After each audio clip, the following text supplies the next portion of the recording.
안녕하세요. 저는 스토리텔러 이미향입니다. 벌써 12월, 1년의 마지막 달이죠. 세월이 정말 빠르게 지나갑니다. 며칠 전에요. 저의 둘째 언니가 형부랑 여수로 여행을 갔었어요. 그런데 그 여수 바다에 석양 있죠. 그 사진을 이 단체 카톡에 딱 올렸는데 너무너무 아름답지 않나요? 네, 저는 떠오르는 해, 라이징 선, 떠오르는 해도 정말 아름답지만 요즘은 이렇게 지는 해가 더 아름답다고 느껴집니다. 제가 요즘 좋아하는 단어가 생각날 때마다 한 개씩 이렇게 적어 놓는 노트가 있어요. 그 단어 노트에 제가 감응이라는 단어를 적어 넣었거든요. 며칠 전에 감응. 근데 감응이라는 말은 어떤 대상을 만난 결과 우리 마음이 따라서 변하는 것을 말하는 거예요. 마음에 그러니까 어떤 대상을 딱 만났을 때 우리 마음이 따라서 막 변하는 거. 뭔가 마음속에서 꿈틀거릴 때 그것이 바로 감응입니다. 감응이 있는 이 시간이 되기를 바라면서 시작합니다. 오늘 제목은요. 슈퍼에이저. 당신은 아직 젊다. 네, 오늘도 제 책 59페이지부터 62페이지까지 낭독하겠습니다. 슈퍼에이저라는 단어가 있다. 신체적, 정신적으로 젊은이 못지않게 왕성한 활동을 하는 건강한 80세 이상의 노인을 일컫는 말이다. 생물학적 나이는 80세가 넘지만 기억력과 집중력 등 뇌 부위 연계 활동이 아주 효율적이라고 한다. 90세 노인이 있다. 그는 매일 새벽 6시에 일어나 라디오를 틀고 영어 공부를 한다. 경미한 오토바이 사고 이후 건강과 기억력을 지키기 위해 74세부터 공부를 시작했다고 한다. 부인을 80세에 여의고 혼자 살면서 말동무가 사라지자 3.1 독립선언서를 외워 낭독하기 시작했다. 운동도 열심히 한다. 직접 만든 기발한 체조로 몸이 굳어지는 것을 막는다. 철저한 자기관리로 지금은 청주시 문의문화재단지에서 외국인을 상대로 역사문화 해설을 하고 있다. 유창하지는 않지만 소통하는 데는 어려움이 없다. 우리 인생을 전반기와 후반기로 나눈다면 그 중간 시점은 50세나 60세다. 전반기 삶은 외부로부터 정보를 받아들여 뇌 속에 저장하는 시기다. 인생의 후반기에 접어들면 그동안 축적된 경험을 바탕으로 내면의 정보를 연결한다. 몸이 늙어감에 따라 뇌도 노화되기 마련이다. 꾸준한 운동으로 몸을 단련하여 젊은 신체를 유지할 수 있듯이 지적 활동을 통해 뇌를 자극하면 뇌의 노화도 충분히 늦출 수 있다. 노화로 신경세포가 손상되더라도 다양한 자극으로 뇌 연결성을 강화하면 일부 세포가 죽더라도 주변의 다른 세포들이 그 영역을 대신해준다고 한다. 이를 전문 용어로 뇌 인지 예비 용량이라고 한다. 우리는 적극적으로 뇌 인지 저장 창고를 넓힐 수 있도록 노력해야 한다. 그러기 위해서는 끊임없이 새로운 것에 관심을 가지고 생각하며 연결점을 찾는 연습을 해야 한다. 이런 활동으로 뇌의 노화 속도를 늦출 수 있다. 노력하면 된다. 더불어 현재의 행복을 놓치지 않고 즐기면 더욱 좋다. 당신의 나이는 지금 몇 살입니까? 숫자에 자신을 한정짓지 말고 자리에서 일어나자. 일상에서 작은 목표를 세워 슈퍼에이저가 되기 위해 준비하자. 뇌의 신경세포를 열심히 연결하자. 나이는 숫자에 불과하다는 말을 실감할 수 있을 것이다. 이제 거울을 볼 때 외모만 관찰할 것이 아니라 새로운 일에 도전하는 나를 만나야 한다. 삶의 경험을 바탕으로 다른 일에 도전해야 한다. 젊은 사람과 대화하며 의견을 물어보는 것도 좋은 방법이다. 신체 건강과 정신 건강은 동행하는 것이다. 좋은 음식과 건강 보조식품을 섭취하는 것도 중요하지만 뇌를 단련하고 삶을 음미하는 태도도 인생 후반기에 갖추어야 할 덕목이다. 추억이 꿈을 대신하면 그때부터 노인이 된다고 한다. 아직 우리는 생각보다 젊다. 네, 잘 들어주셨나요? 슈퍼 에이저라는 단어가 나오죠. 신체적, 정신적 질환 없이 건강하게 사는 80세 이상의 노인을 일컫는 말인데요. 네, 나이는요, 숫자에 불과할 뿐입니다. 나이는 숫자에 불과할 뿐이, 생로병사의 비밀에서도 TV에서 제가 봤는데요. 이 슈퍼에이저라는 이 말에 가장 어울리는 한 사람을 소개하려고 합니다. 이분이 바로 세계 최고령으로 시인으로 데뷔한 시바타 도요라는 분입니다. 이분의 이야기를 잠깐 할게요. 요리사 남편과 결혼해서 외아들이 있어요.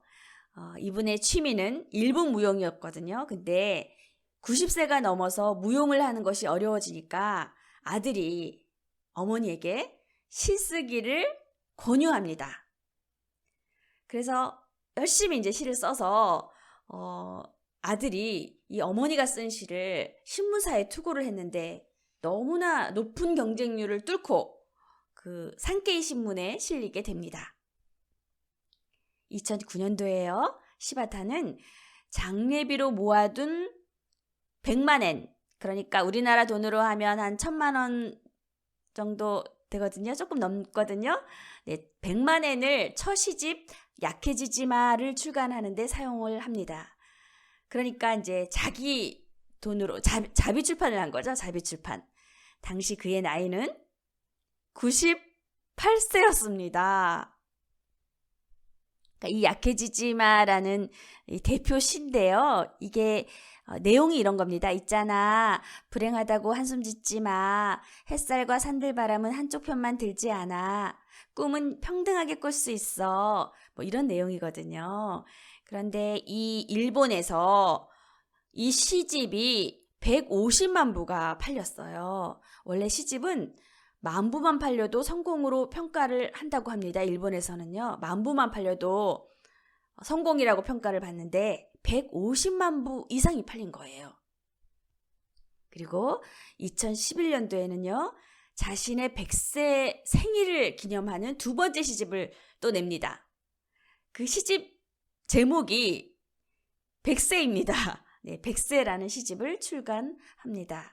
그리고 나서 할머니 시인은 2013년도에 하늘나라로 떠나셨어요. 향년 102세였습니다. 아들이요, 어머니는 고통 없이 정말 평화롭게 가셨다. 어머니는 100세 때까지 계속 시를 쓰셨다. 이렇게 인터뷰에서 말을 합니다. 이 시바타 도요 할머니 시인의 그 꿈이 뭐였냐면요. 이제 생전에 꿈이 뭐였냐면 전 세계 사람들에게 읽히는 것이, 자신의 그 책이 전 세계 사람들에게 읽히는 것이 꿈이다. 이렇게 밝혔어요. 현재 이분의 시집이 한국을 비롯해서 대만, 네덜란드, 이탈리아, 독일 전 세계에서 다 출판이 됩니다. 이분은 꿈을 이루신 거죠. 정말 이 시를 읽다 보면 긍정적인 태도, 그리고 막 순수한 마음이 가득 담겨 있습니다.